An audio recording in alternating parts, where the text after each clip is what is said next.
I can truthfully say that I always knew that music was the most central and important thing in my life. I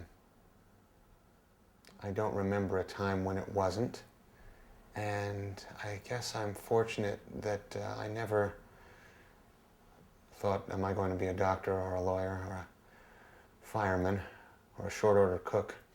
I knew I was going to be a musician.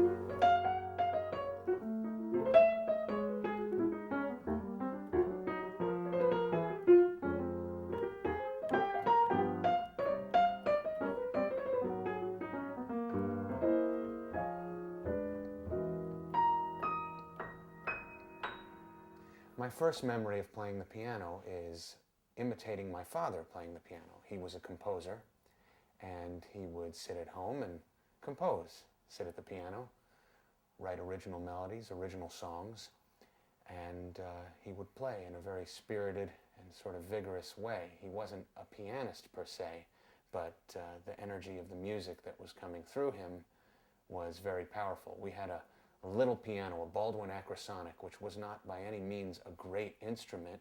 It was just something for him to get his ideas out on.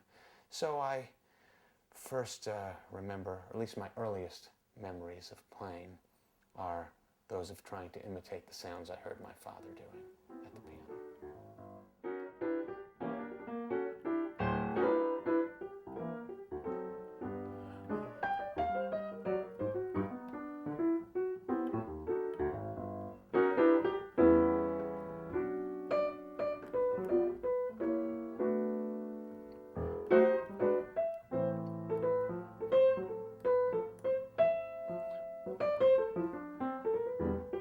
Also, my mother, who is a great singer, she would sing my father's songs, and I was aware of her musicianship as well. It was just a natural thing in my home. So there was music all around me, listening to music, creating music, singing, playing. It was all there all the time.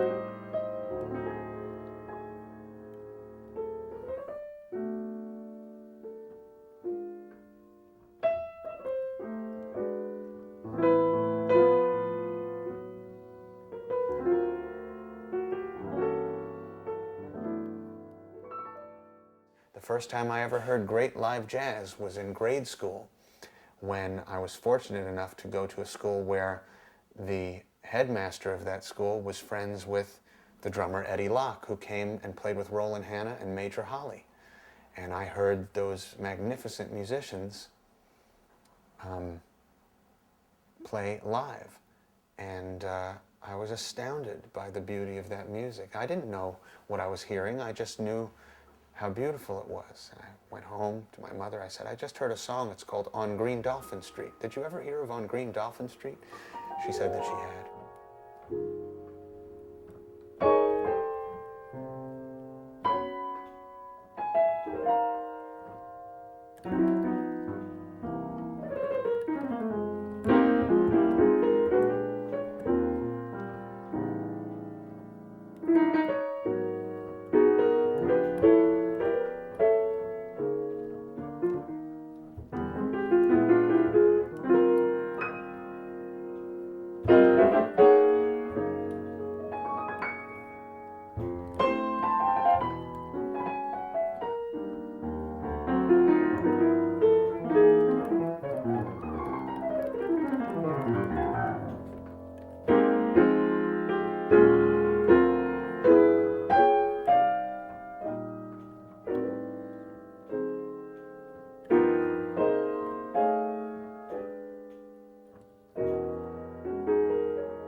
I'm very lucky that I've never felt a division between myself and the instrument.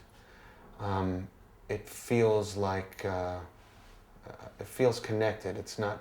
It feels like an extension of myself or my own musical thought or emotional thought. I think I always felt that. As a young child, I was not disciplined, and as a young adult, I was not disciplined in terms of my practice. Certainly in terms of learning scales and arpeggios and learning to read and all that sort of stuff. I wanted to get to the meat right away, and I wanted to get to playing right away. And because my ear was, I was gifted with a natural ear to hear things quickly, I would sort of ask my teachers to play them for me, and then I could play them back. And that got me around a lot of the basic work that I needed to be doing. I went back for my remedial training later, but really I just wanted to have fun at the instrument. So that was my relationship early on.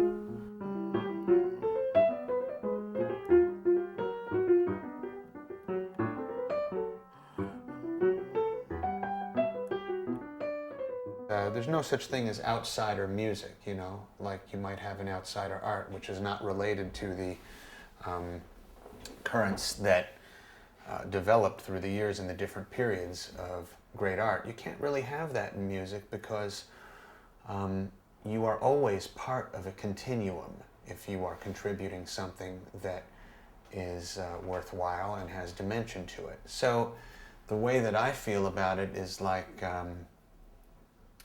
I imagine an analogy would be there's a shelf, and it's a very high shelf, and on that shelf is Duke Ellington and Thelonious Monk and Bud Powell and Charlie Parker and Beethoven and Stravinsky and many other people. They're all up there on that shelf, and they never come down. They're always there. Wherever I am, wherever I'm playing, they're there. So in that sense, yeah, I'm always paying some sort of reverence to the great artists and great expressionists who have come before me.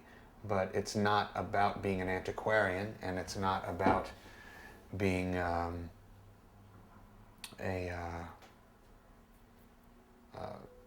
playing repertory. It's just about being part of a continuum.